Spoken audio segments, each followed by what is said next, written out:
নওগাঁর মান্দা উপজেলার চক্কামদেব বাজারে অবস্থিত ইকরা সুন্নাহ ফাউন্ডেশন ও পাঠাগারের উদ্যোগে এক বর্ণাঢ্য বিদায় সংবর্ধনা অনুষ্ঠান অনুষ্ঠিত হয়েছে।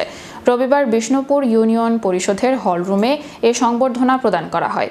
অনুষ্ঠানের সূচনাতে মান্দা উপজেলা নির্বাহী অফিসার মোহাম্মদ শাহ আলম মিয়া ইকরা সুন্নাহ ফাউন্ডেশনের পাঠাগার পরিদর্শন করেন। পাঠাগারের কার্যক্রম ও উদ্যোগে তিনি সন্তোষ প্রকাশ করেন এবং পাঠাভ্যাস গঠনে এমন উদ্যোগের প্রশংসা করেন।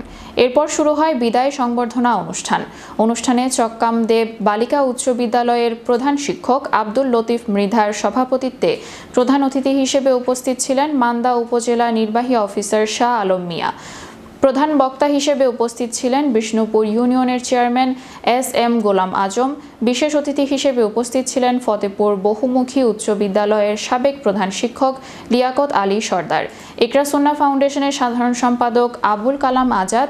আরও উপস্থিত ছিলেন আজিজুর রহমান মণ্ডল, সাইদুল ইসলাম, আয়ুব হক, আবুল কালাম আজাদ সহ অন্যান্য গণ্যমান্য ব্যক্তিবর্গ।